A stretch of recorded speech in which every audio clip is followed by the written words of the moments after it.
now it is time for our interview with Colin Onderdonk. Welcome to Bring Me to Life Radio. Hi, thank you so much for having me. Definitely. Great to be here. Yeah, I hope I pronounced your last name correctly. Yes, that is correct. Okay, very cool. Awesome. Well, could you describe your music just kind of introduce yourself and what type of music that you play? Yeah.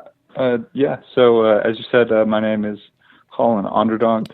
I'm a singer-songwriter from Dallas, Texas. And for someone who hasn't heard any of my music before, I would say that it kind of goes along the lines of a singer-songwriter. But I just recently released a project called Proximity Effect. And there's, I would say, multiple genres that kind of come through on that album. Funk, blues, and then your old classic rock and roll. So just a little bit of everything. But I would say mainly kind of a singer-songwriter. Mm. Okay, and the Proximity Effect, is that like a band that you're creating, or is it the name of a project? Yeah, it's the name of the project that I released in September. Cool. Oh, sorry, I'm just trying to clear my throat. I had a little hiccup there. I tried to drink water and it tried to go into my air hole. You're fine. Yeah, sorry about that. Cool. So, how did you first get into creating music? Well, I first got into music. I mean, I've always had a love and appreciation for music ever since I was a little kid. And growing up, I grew up in a Christian home, and so I was kind of sheltered to different types of secular music. And as I got older, I listened to more and more types of music. I had an older brother, and so as we both got older, he would listen, to things like, U2 and Bon Jovi, and then eventually like Led Zeppelin and Metallica. And so kind of as we got older, we listened to, different genres and different types of music. And it was around, I would say, middle school, at the beginning of high school, I, kind of started listening to hip hop music and rap music and just so many different genres. And, based on that experience, it kind of opened my eyes to so many genres in music, and I was able to kind of find an eclectic approach to music. And from then on, I've always had a love for all types of music and writing music of different genres. So Cool. I always love when musicians are able to, kind of get into different genres and dabble in them, and I think that's really cool. Would you like to introduce one of your songs for everybody, and so that they can listen in to what you're doing? Yeah, sure. So one of the songs on my project, Proximity Effect, is a song called Tidal Bomb, and it's the second track on the album. It's kind of one of the singles of the album. It's one of the more upbeat songs, and it's kind of got this kind of funky, bluesy kind of sound to it that I really enjoy, and so I hope you do as well.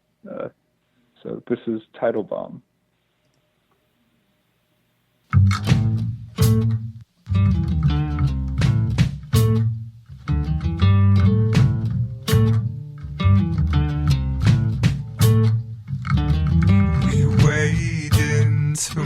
Dark waters, we go into the impending unknown.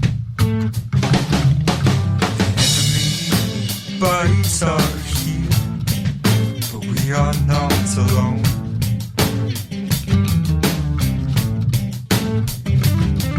So stand up and face the waves coming in from all sides.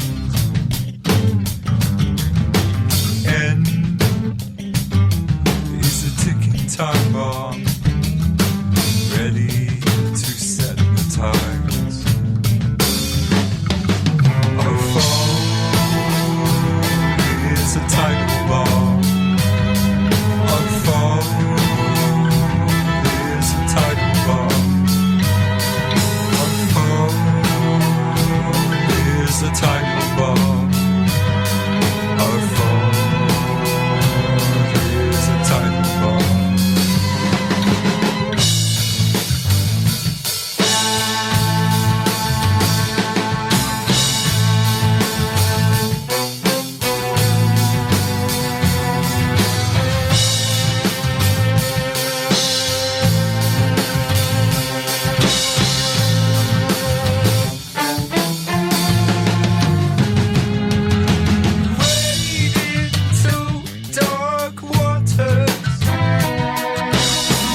are having trouble with the connection. Please try again in a moment. Sweet. That was Colin Onderdonk with title Welcome back to the show. Thank you for being here, talking to us. That song was titled Tomb. I'm sorry I messed that up. Titled Tomb. Right? Yeah, that was a title bomb, actually. Okay. For some reason, I wrote down title Tomb on my thing. Sorry about that. So I know that you're pretty young. You're 18, and I was curious, does being so young and as a musician, does that in any way hold you back, or maybe does everybody take you seriously, or does anybody kind of look at you weird because of how young you are? I think that's an interesting question, and I really never see it as an obstacle to face. I think, in the music industry, age doesn't really determine success. If you look at, so many different artists, spanning the ages, whether you look at, rock stars who are maybe, past their prime, but, are still kicking around, they're still making music. They still got massive fan bases, but then you look on the other side of the spectrum, you've got the young up and comers that are, selling out stadiums and doing very well for themselves. So I think it all depends on the music and how serious you take yourself as a musician. That is the most important thing. Mm-hmm. I don't see age as a barrier between, writing good music or being a credible artist. Mm-hmm. Definitely. And there's a wide number of young people out there doing really, really incredible things. And I feel like I'm starting to see even younger people, like really, really young toddlers, like really getting into stuff like karate or dancing or whatever it is. Yeah. Wonderful. And so while you're playing music, and I know through my friends that are musicians and are producers, and watching them, trying to run their own, basically it's like a business, run their own shows and promotions and stuff like that. It can be hard for them to make enough. And now a lot of people that I know have to go and like get another job just to keep doing it. But what keeps you motivated when making music through difficult times? Yeah, I mean, for me, I've always had just this internal desire to make music, and it goes, it's so deep that it goes beyond, I think, any form of, trying to, make friends or earn money or, any other desire that so many people have. I think that, the art of making music and performing in front of people, that has been so, important to me and significant in my life. It's pushed me, through difficult times. And, I hope that through my music, other people can be inspired and get through their own times of trials or difficulties. Mm-hmm. Definitely. I think music is such a huge thing in our world, and I think everybody listens to music, at least some form of music, and it's definitely a universal language. Some songs in like different languages people will just really enjoy, and they'll even learn the lyrics but still not really know what it means. Yeah. Cool. Why do you think that this is why is it such an important platform for you individually? I mean, like I said, I think that so many artists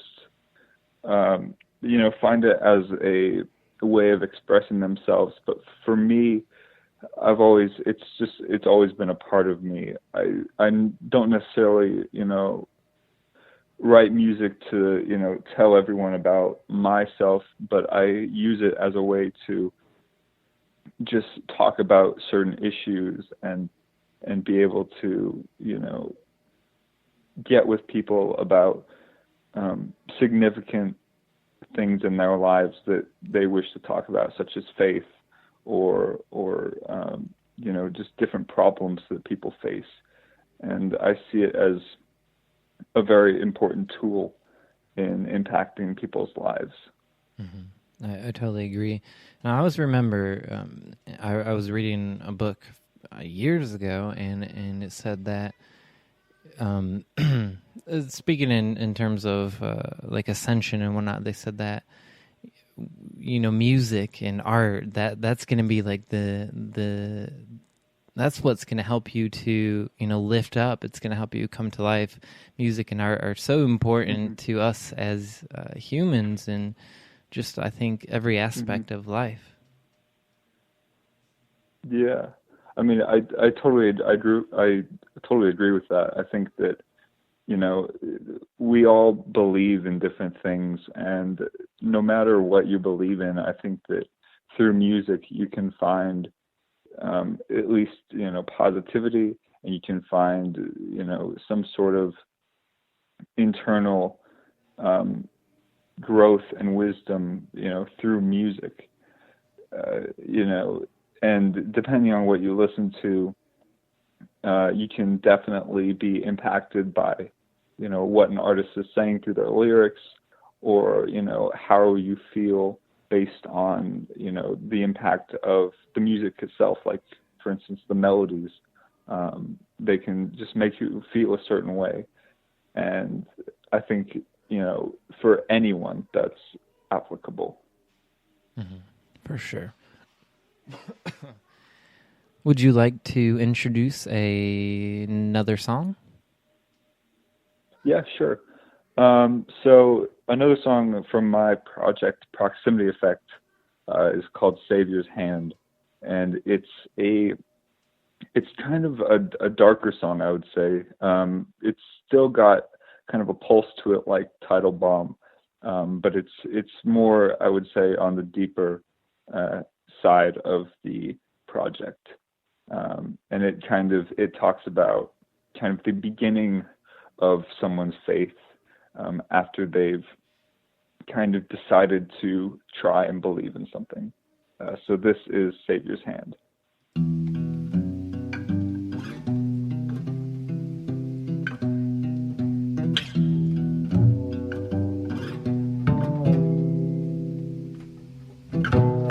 I walk on a minefield of my own flesh, disguised by wicked seduction. One wrong fatal step brings utter destruction.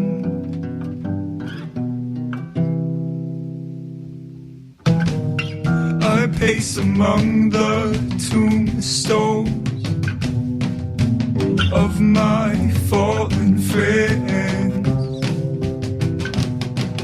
I look up towards the sky as darkness descends.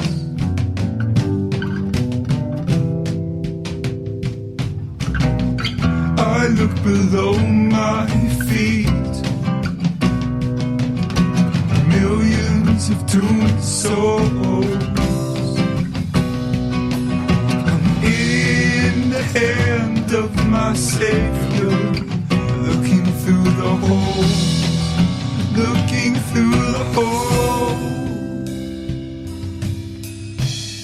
I'm in the Savior's hand, yes, Lord, the Savior's hand. I'm in the Savior's hand, yes, Lord, the Savior's here.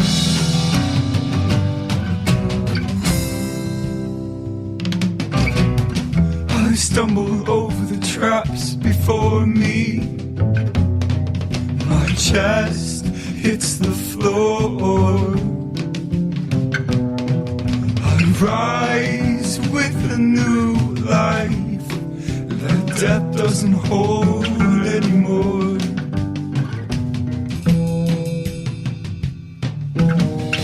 I had met with fate, prepared the end and set the scene,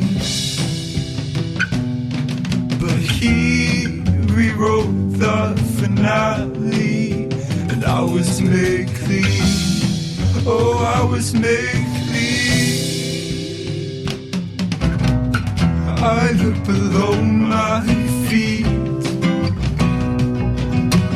millions of doomed souls.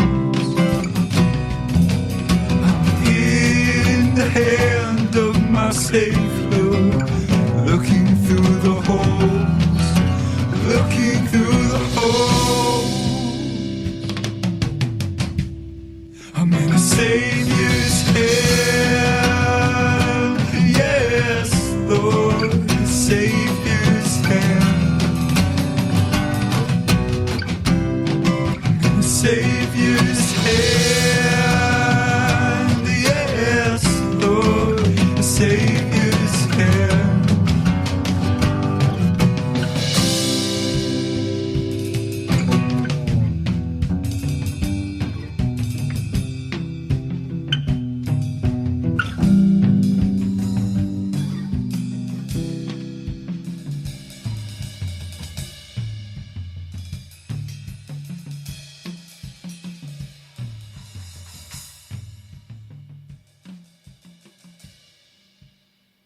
That was Savior's Hand by Colin Onderdonk.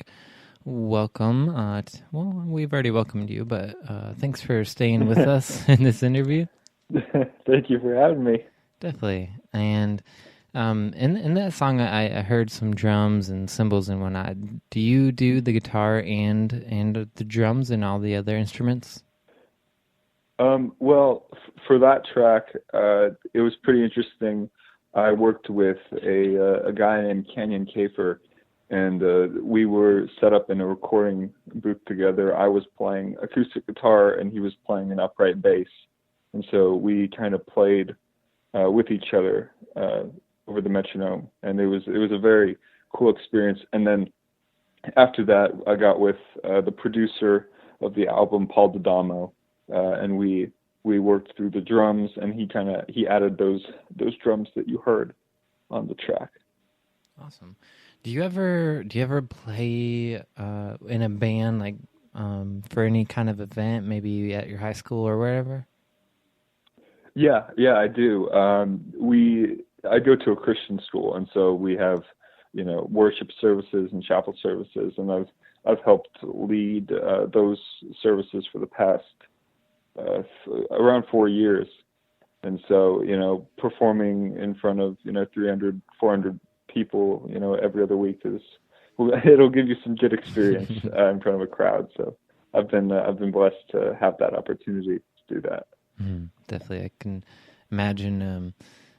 For me personally, I can say that even doing interviews on the radio or just getting in front of a group of people, I'm especially when I first started getting in front of people, extremely nervous. Still a little nervous, but not as much. And I think that's one uncomfortable thing that people will have to get past if they want to do some of the things that they want to do. Like for you want to, play music, and so getting out in front of a crowd and doing that, you're, you're making it. Yeah, I definitely. There was definitely a progression of confidence between the first time I got up on that stage to now. So, yeah, it's been a journey, but I've enjoyed every moment. So. Excellent. And so, you said you were at a Christian school, and yes. have you been raised as a Christian? Yes, yeah, I have. Both my parents are Christian, and I grew up in a Christian household. I've, pretty much always gone to church. And how would you say that your spirituality affects your music? I mean, it affects it greatly, especially on this project, Proximity Effect. The whole idea of the project was, the idea of a person's proximity to a higher power, whether that's you believe in God or something out there. And in a technical term, the term proximity effect deals with a person's proximity to, like, for instance, a microphone. So the closer a person is to a microphone, the deeper their voice will sound, the richer the voice will sound, and then the farther their voice is away, the more airy it'll sound, the weaker it'll sound.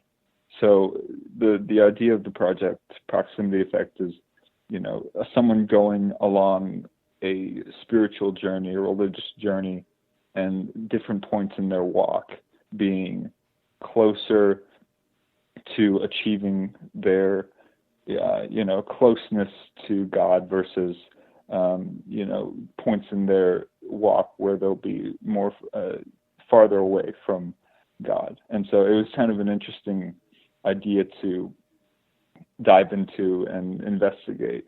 And, each song on the project kind of follows the narrative of the Bible, and, following creation to, a sinful man to, man's plea for redemption to God. So it kind of follows that narrative.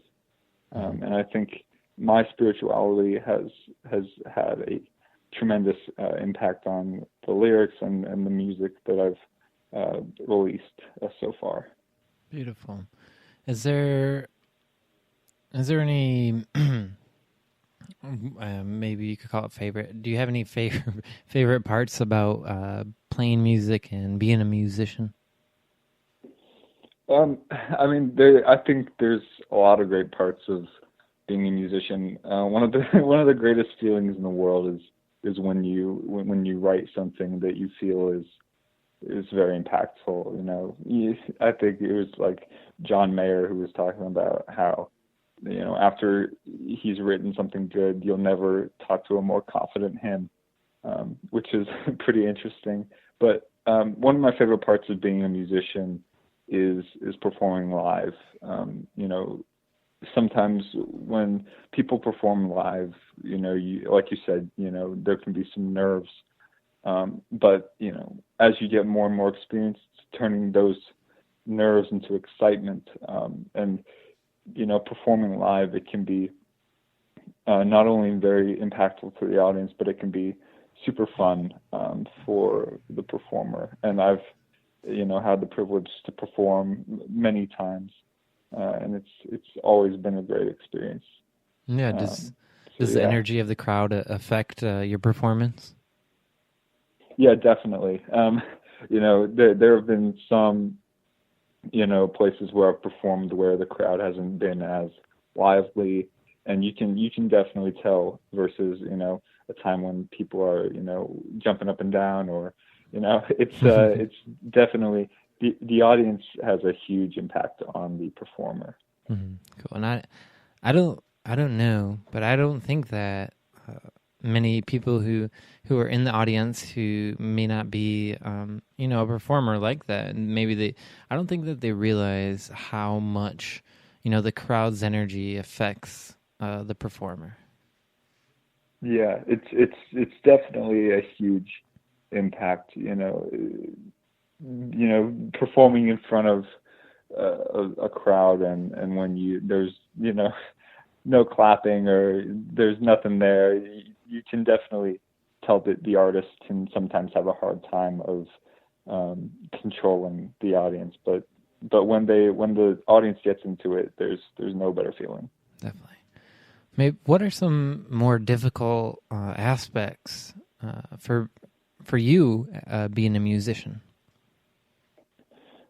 For me, I mean, it varies from people to people. What people say is, the worst part about being a musician. For me, one of the worst parts and this is my opinion, is the part of recording the music. You know, it can be sometimes pretty stressful, especially when you're sort of a perfectionist like me. I try to, you know, do my best to take what's in my head and you know, put it into reality as best I can. So, you know, it's sometimes can be stressful and laborious, but that's, in my opinion, one of the worst parts. But I was thinking about this earlier. You know, the end justifies the means in a sense. You know, it might be hard recording and getting everything as close to perfect as you can, but once it's out there, it's a really good feeling. Mm-hmm. Definitely, I totally agree with that, and I feel the same way when I work on you know, video editing. I made my first documentary, which was half an hour long, but it took me a really long time to edit it, and you know, throughout the process, it was like, oh my gosh, like, oh, it's so hard. But then after finishing it and being able to seeing it and watching it again after a few months, it's just such a good feeling, and it's definitely worth it. Mm-hmm. Yeah. Cool. Well, we still have 2 more songs, but I was thinking maybe we could play one more, and then come back and ask you a few more questions. All right. Awesome. All right. So we'll play another one. This one is called Proximity Effect, and it's the last song on the project, and in my opinion, it's kind of the conclusion of the album, and in a way, it kind of takes the major themes of each song and puts it together. And like I said earlier, it kind of, the whole project kind of surrounds this idea of a person seeking answers in the world, and whether it's about religion or about God or about, you know, really anything. And Proximity Effect, I hope, helps to answer those questions. So this is Proximity Effect.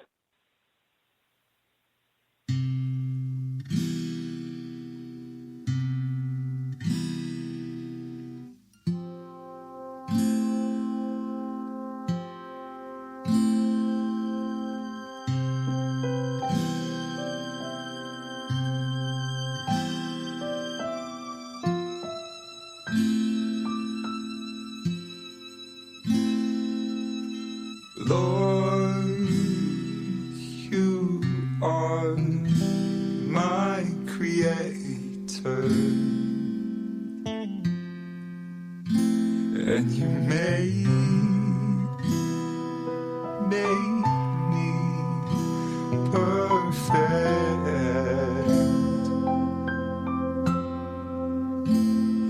But I am your sinful traitor. Let me feel your proximity effect. When I hear the beating of the drum, we'll see what I'll become. When my toes touch the ocean floor, will you be there, Lord?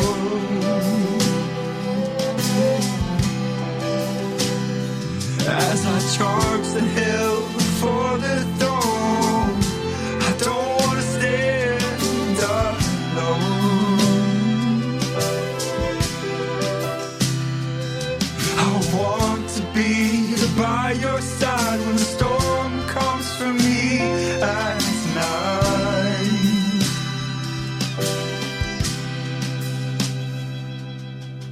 Lord, you are my creator.